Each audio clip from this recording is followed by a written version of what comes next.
Olá, estudante! Seja muito bem-vindo a essa videoaula do seu curso técnico em Tradução e Interpretação de Libras. Hoje, num formato um pouquinho diferente, aqui com o microfone, mas com um conteúdo igualmente preparado, com muito carinho e muita atenção para você. Lembrando a nossa disciplina, que é o desenvolvimento da expressividade oral e gestual, e essa é a videoaula da unidade 1. Só relembrando, eu sou o professor Túlio Marques e esse aqui é o meu sinal na comunidade surda. É um prazer estar com você para abordar esse conteúdo.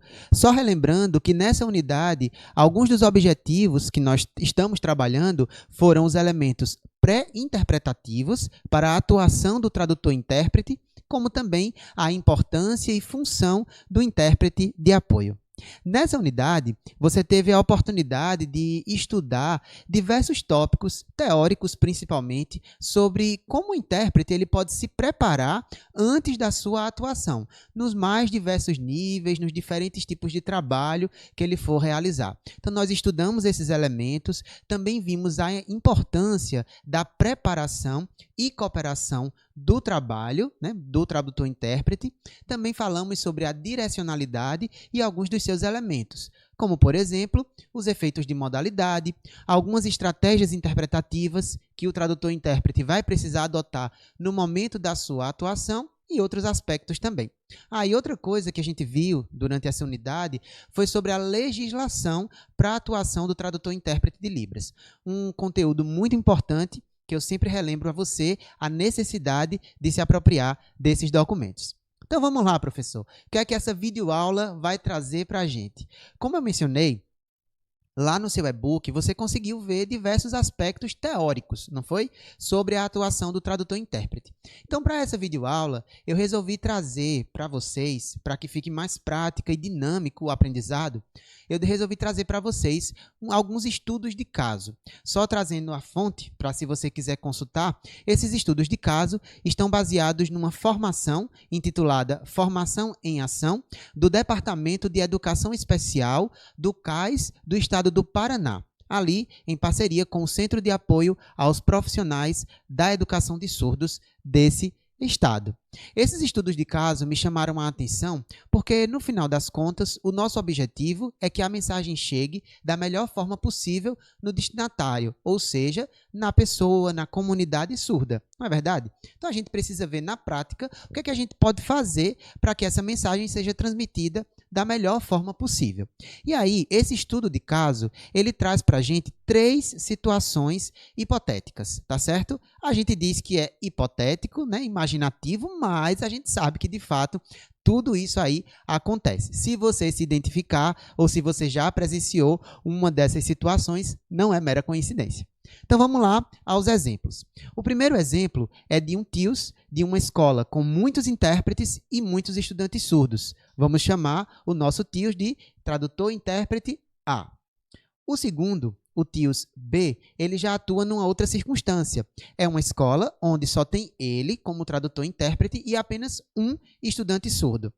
E o terceiro, que a gente vai chamar de TIOS C, ele atua numa escola também onde só tem ele como intérprete, só tem um estudante surdo, porém, essa é a primeira vez em que essa instituição se depara com essa necessidade. Agora, a gente vai analisar caso a caso e vamos discutir alguns comportamentos e algumas estratégias que podem ser adotadas para melhorar a nossa, e eu me incluo também, a atuação profissional como tradutores e intérpretes de línguas de sinais. Vamos lá, então? O primeiro caso é o TIOS A. O nosso coleguinha, esse intérprete de Libras, ele está atuando numa escola onde não só tem ele como intérprete, ele tem outros colegas de profissão, outros tradutores e intérpretes e muitos estudantes surdos. Como é o comportamento desse intérprete, desse profissional?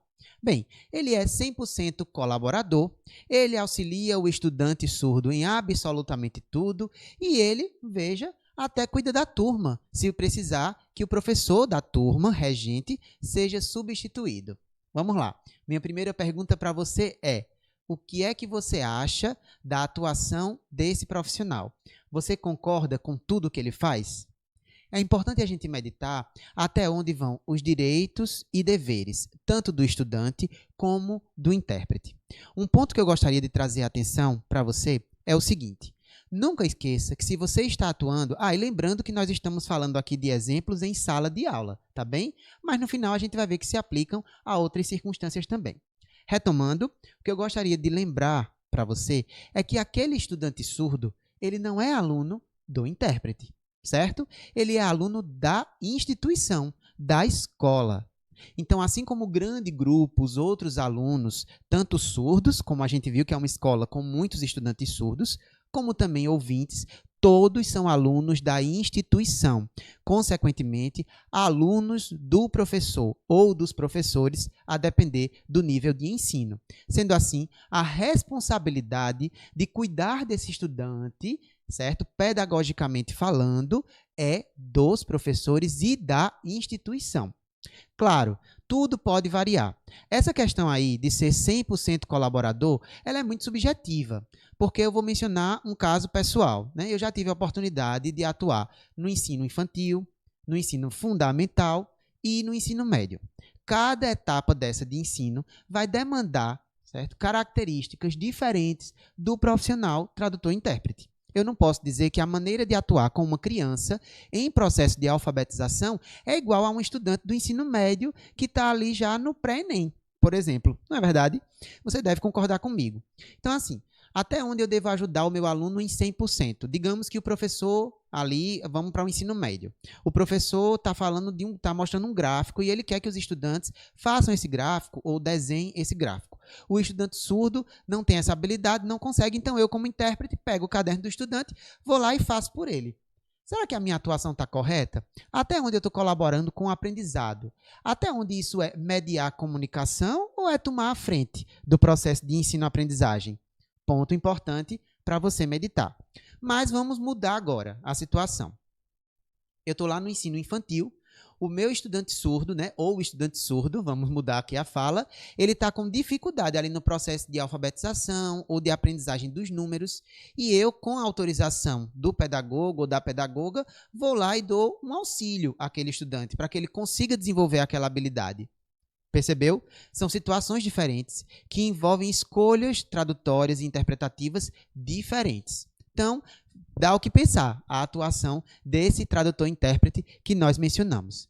E sobre cuidar da turma, muita atenção, você é intérprete, tradutor, você não é regente de sala. Por que eu trouxe esses estudos de caso sobre a sala de aula? Porque ainda é o lugar de maior atuação do tradutor-intérprete, tá bom? Mas isso pode se aplicar em outras áreas também, para que a gente, como intérprete, não tome a frente das situações. Somos mediadores da informação, tá bom? Ser protagonista é uma outra função. Vamos lá passar para o próximo exemplo, então? Vamos aqui ao nosso coleguinha B, tá? O nosso intérprete. Qual é a situação? Só ele de intérprete na escola e só tem um estudante surdo na escola para o qual ele media a informação. Esse intérprete, ele já é extremamente criterioso, tá? E ele é muito habilidoso, mas ele faz a mediação apenas entre professor e aluno. Tem muita coisa que a gente poderia abordar aí nessa situação. Mas eu queria trazer a atenção essa questão da mediação apenas entre professor e estudante. Por quê? Veja só. O estudante surdo, ele é da escola, da instituição. Então, ele eventualmente vai precisar se comunicar com os seus pares, ou seja, os seus colegas de sala. Nessa situação, só ele é surdo, então subentende-se que os demais não sabem língua de sinais ou têm um domínio pequeno. E também com a comunidade escolar, secretaria, gestor, demais professores, não é verdade? Então, assim, a gente pensa, até onde vai a obrigação do intérprete ou não? Se a gente for pegar pelo pé da letra, o que é que diz a legislação? Que o intérprete precisa trabalhar em pares, certo? No esquema de revezamento. Mas a gente sabe, vamos para a realidade, né? A nossa realidade, que isso nem sempre acontece. Muitas vezes o intérprete ele atua sozinho, como intérprete daquele estudante surdo.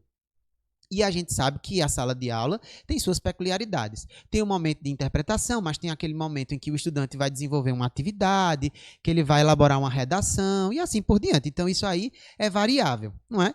Mas, se recusar a mediar a interpretação com os outros estudantes, com os outros profissionais da escola, será que seria uma atitude correta do tradutor-intérprete? Eu vou mais uma vez citar um exemplo pessoal de quando eu atuava no ensino médio, trazendo à tona aí a situação do nosso coleguinha intérprete, beleza? No ensino médio, eu atuava interpretando para 2 estudantes surdas. Num determinado momento, uma das estudantes se evadiu da escola e não voltou, né? Ela desistiu dos estudos, mas uma continuou. Essa estudante surda, eventualmente, durante o intervalo, que a gente sabe que o intervalo é pequeno, geralmente de 20 minutos, o intervalo de um lanche, ela precisava da minha interpretação. Então, ela me chamava para interpretar. Mas ela mesma desenvolveu uma estratégia para se comunicar. Ela ia para o intervalo, levava papel e caneta e ela tentava se comunicar com os outros colegas. E ela gostava disso. Será que isso poderia ser uma estratégia de ensino-aprendizagem? Será que isso não poderia ser um artefato pedagógico, inclusive, para a gente tomar como exemplo? Então, o protagonismo daquela estudante fazia com que os outros estudantes, os outros colegas, também tivessem interesse de aprender a língua de sinais, certo? E com que ela conseguisse se socializar com os demais estudantes. Então, isso é o que eu queria comentar especificamente sobre esse intérprete B. Tá? Negar-se a intermediar a comunicação não é legal, tá bom? Nem legal pela atitude, nem legal pela legislação. Mas a gente também precisa entender até onde vai a atuação. O intérprete, por exemplo, precisa dos seus momentos de descanso, mas aí vai de uma negociação com a instituição, de flexibilidade, que isso é muito importante, e de a gente ser sempre muito cooperador no nosso ambiente de trabalho. Agora, o intérprete C, esse aí agora dá um trabalhozinho, viu? Veja só o que é que acontece. É a primeira vez que a escola recebe um estudante surdo e é a primeira vez que tem um profissional intérprete naquela instituição. Qual é o comportamento desse intérprete? Veja só, ele se porta como superior aos demais professores e ele também se porta de maneira opositora e questionadora. Tá, professor, qual é o problema de questionar? Nenhum. Não estamos dizendo isso, tá certo? Mas o intérprete, dito de maneira simples, ele precisa saber qual é o seu lugar dentro daquele nicho, dentro daquele espaço. Se estamos falando de uma sala de aula, o professor, ele é o protagonista naquele momento e nós somos mediadores. Se a gente for ler esse estudo de caso na íntegra, ali vai comentar que esse intérprete, ele sempre pergunta muito ao professor, sempre questiona a maneira dele atuar, e ele encontrou uma maneira dele poder resolver essa situação. Ele pediu uma fala durante uma semana pedagógica só para abordar questões da educação de surdos. Está errado que o intérprete faça isso? Não, é até generoso com os demais colegas, mas o que importa é a nossa atitude, a maneira como a gente se posiciona. Se a gente faz isso de maneira arrogante, opositora, questionadora demais, isso pode atrapalhar o nosso relacionamento. E é justamente disso que a gente está tratando aqui, até porque a gente não consegue trabalhar sozinho. Na verdade, o nosso trabalho depende de outros, depende do surdo, depende também de pessoas que nos contratem para trabalhar, seja da esfera estadual, federal ou particular, não é verdade? Então você depende de outros. E, claro, queremos fazer o nosso melhor. Bem, dito isso, feitos estes questionamentos, que aí depois eles podem ser ampliados, a gente sabe que numa videoaula o tempo é curto para a gente abordar tanta coisa, na verdade, mas essa discussão ela pode se ampliar em outros momentos da disciplina.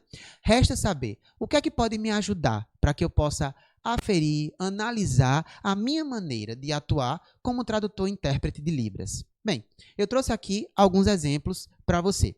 O primeiro é o Código de Conduta e Ética da FEBRAPIOS. Lembrando que a FEBRAPIOS é uma federação brasileira das associações de intérpretes e também de guias intérpretes. Então, ela elaborou esse código de conduta que eu trouxe para você só 2 artigos, eu não vou ler na íntegra, mas vou mencionar. O artigo 5º, por exemplo, fala de algumas características que o tradutor-intérprete precisa ter.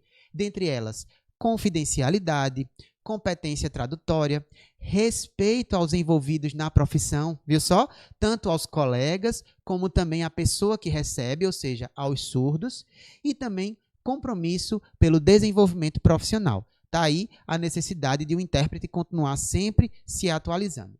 E no artigo 7º, mostra que cabe ao tradutor-intérprete de línguas de sinais e ao guia-intérprete manter o respeito com todos os envolvidos. O que é que isso envolve? Veja só aqui os 3 pontos. solicitar colaboração, sempre que necessário, aos colegas de profissão. Não é vergonhoso, por exemplo, eu perguntar, tirar uma dúvida de como se sinaliza algo. Por exemplo, vai que aquilo ali foi atualizado e eu ainda não sei o sinal atualizado. Não me custa perguntar, não é verdade? Manter cooperação mútua com os colegas de profissão e prestar apoio moral e solidariedade aos demais colegas de profissão. Bem, esses são alguns princípios do Código de Conduta e Ética da FEBRAPILS. Vamos ver um outro documento que pode te auxiliar? É essa cartilha elaborada pelo MEC. O tema: o tradutor e intérprete de língua brasileira de sinais e língua portuguesa. Talvez no seu estudo, nas suas leituras, você já tenha se deparado com essa cartilha. Apesar dela ser lá do ano de 2004, as informações sobre a conduta do tradutor-intérprete são muito atuais. E eu recomendo que você dê uma olhada, que você leia e se aproprie desse documento, que é muito instrutivo. E por último, o que eu gostaria de trazer para você é a legislação mais atualizada que regulamenta a sua, a minha, a nossa profissão como tradutores e intérpretes de Libras. É a Lei 14.704, de 25 de outubro de 2023. Recente, não tem nenhum ano, mas que já alterou aí uma lei do ano de 2010 e trouxe atualizações importantes. No texto principal, diz que essa lei regulamenta a profissão de tradutor, intérprete e guia-intérprete da língua brasileira de sinais. Esses são documentos importantíssimos que com certeza vão lhe ajudar a desempenhar um excelente trabalho como tradutor e intérprete de Libras. Querido estudante, chegamos ao final de mais uma videoaula e eu estou muito agradecido e feliz de ter contado com a sua companhia e a sua audiência durante esse período de estudos. Espero que você aproveite os demais artefatos dessa disciplina, pergunte, pesquise e estude bastante. Isso tudo vai lhe auxiliar para que você se torne um excelente tradutor e intérprete de Libras. Até mais e um abraço.